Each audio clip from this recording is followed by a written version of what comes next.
Ah, okay. uh, I just finished recording the other one, so I just wanted to start a new one. In this one, I just want to speak. I don't know. It's just kind of like a rant about friendships, and how did I get anxiety in the first place? So this is gonna just gonna be like story time. So sit down, grab some tea. Uh, the first, like before I was 16, I didn't have anxiety per se. I was a sad boy, hashtag sad boy. But I didn't have anxiety. I was sad like a normal kid. Before I was 15, more or less. I was sad like like a normal kid. Like you go to your friends leave, they don't leave, they speak to you, you get angry, you solve the problems, you speak to them, and you evolve. But I did notice some how to call it, some growth from the anxiety in my body and on those periods. Why? Because I felt like I was better outside, and I was basically just someone apart. Why did I feel that to begin with? Because I had, well, in like first year of high school, I had this girlfriend for like 4 months, and obviously the first time you get a girlfriend, that's awesome, that's great. You don't know what you're doing, blah blah. And obviously I had my friends, but like I was only with her for like 4 months. But the thing is that the first time you have a girlfriend and it's in your own school, you do not know how to spend time with her and with your friends. It's very hard to find the balance between friendship and relationship. It's very hard, and your friends can feel left out by you because they think like, oh, he's out with his girlfriend, like he's not paying attention to us. He's not coming to the party today because he's out with his girlfriend again. And that is wrong. You need to learn the balance between being with your friends and being in a relationship. If you can connect those two, that's great.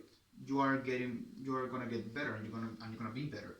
But you need to learn the balance, and that balance doesn't come from someone telling you what to do. It comes from experience. You know how. You need to learn how to make that balance for yourself, because every relationship is different, every friendship is different. So you need to understand that sometimes your friends may need you more than your girlfriend, and your girlfriend may need you more than your friends at some point in time. Obviously your girlfriend comes first. If your girlfriend is ill, if she's sad, if she needs something, you need to be there for her, because that is your duty, if you want to call it that way. You need to help her.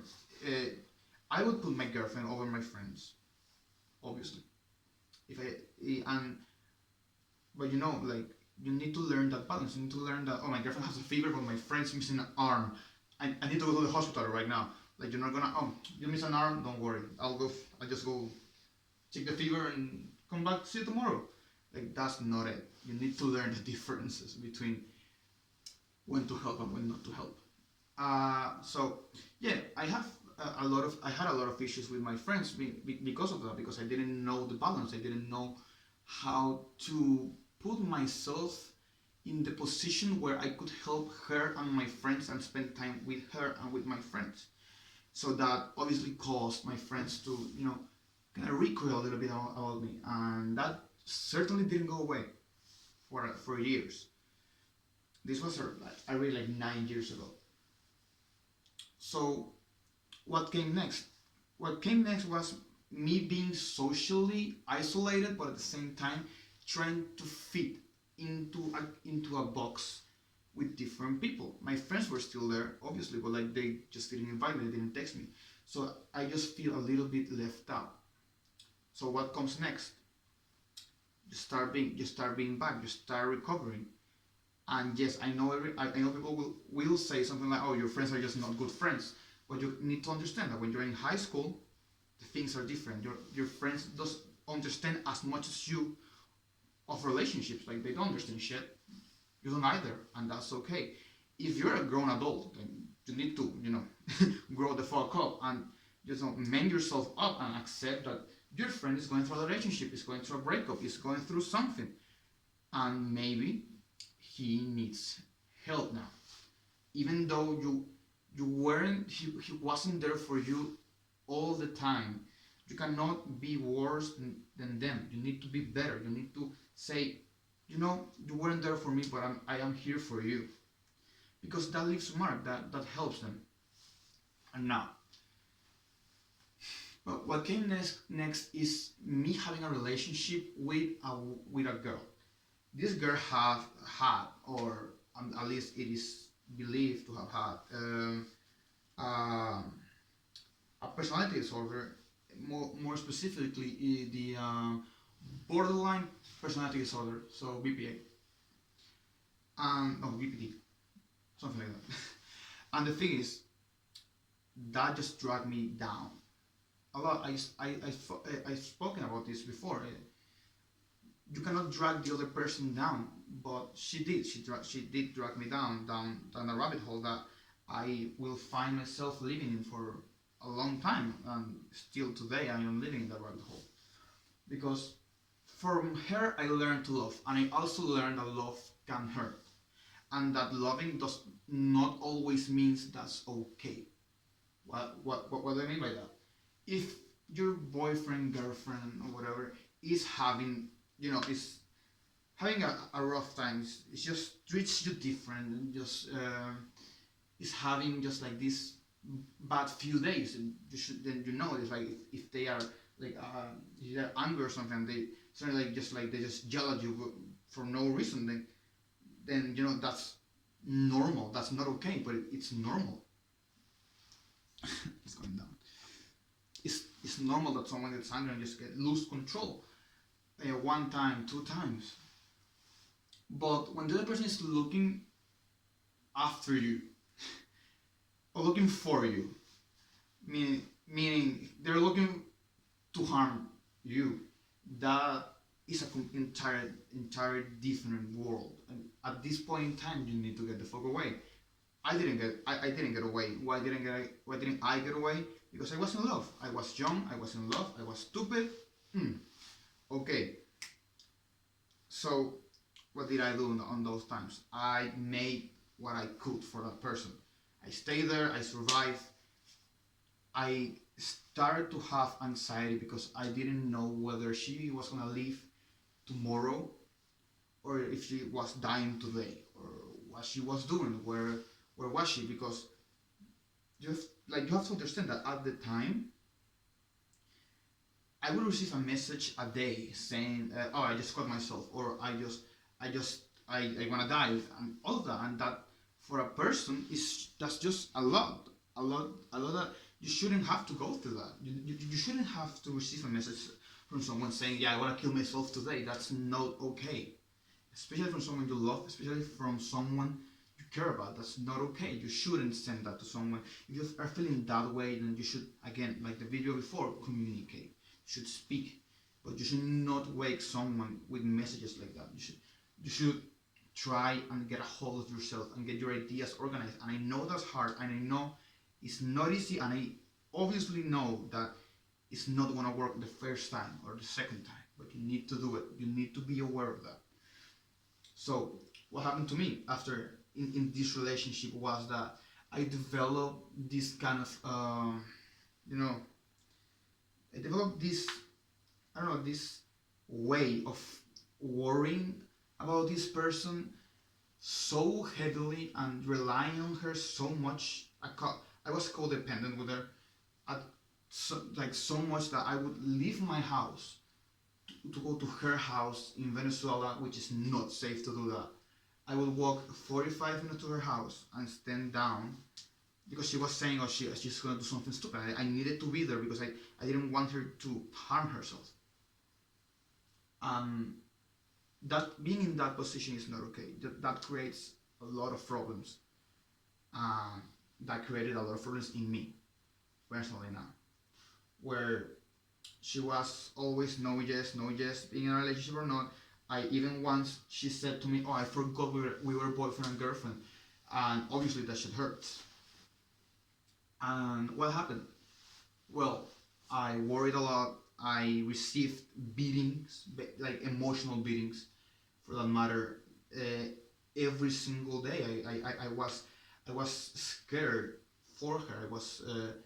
I was trying to save her, and trying to save a person that does not want to be saved is just awful.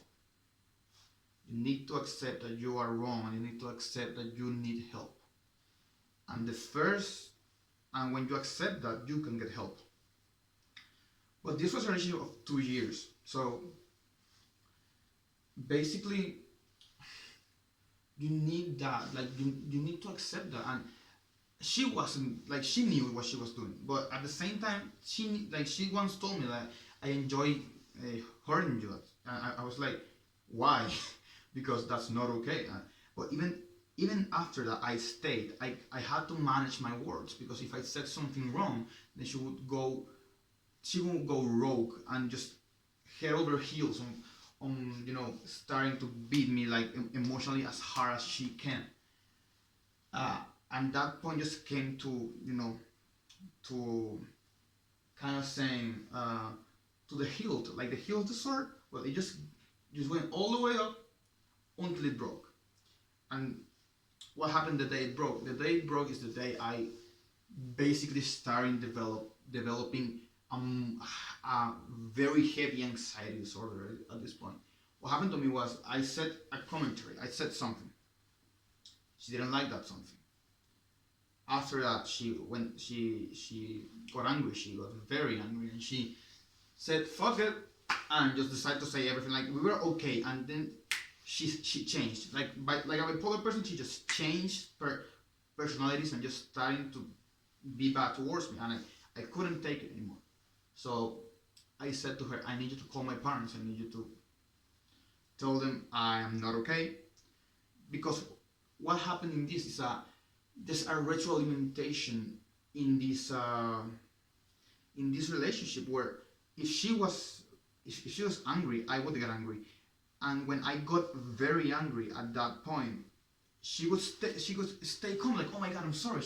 Would just like snap out of it and start worrying about me, and that's an issue, because like that's not fine. That's not something healthy they should be doing. So what happened next after that is that I froze. Like my body froze onto the anxiety, onto the weight of the anxiety. And that was only the first time that happened. This has happened numerous times along my life now. But the first time I froze, I didn't move. I didn't do anything. I just stopped moving, and I didn't want to keep going. She called my, Thankfully she called my family, and they took me to a doctor. They said a lot of stuff to me that I do not remember, honestly. And that's the beginning of the end of the anxiety, because like that's where you start, and that's why my anxiety is so heavily is heavily relying is so heavily relying on me and my relationships, because in the end, what caused my anxiety was my relationship. So I developed this thing where I was afraid of commitment, like actually afraid of commitment. Meaning I have a good person, I do not trust them, I sacrifice them, they're gone, and I go into that period all the time. I had a year when I was okay, because I was in another country where no one knew me, no one knew who I was, where I came from, or anything. And at that point, I got better. But then I came back to the world where I live, and I had to accept that. And I stayed better for a while, but then I realized I'm afraid of commitment. So that cycle of caring for someone, not trusting them, and leaving them became my life for the last 3 years. Ouch. And you need to not trust that. You need to get away from your commitment issues as fast as you can. Do not let it drag you down. Because if you fell in love with someone and you do not trust them, the problem is in you, not in them, unless they've made a mistake. Obviously, that goes unsaid. But if they haven't done anything and you're just like looking for clues that they might have done something to you, stop looking.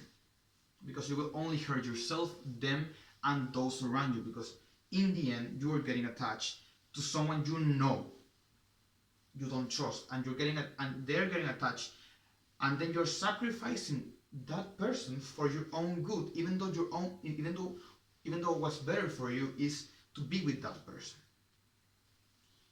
And you need to believe that. I'm gonna cut this into parts because it's been 50 minutes already.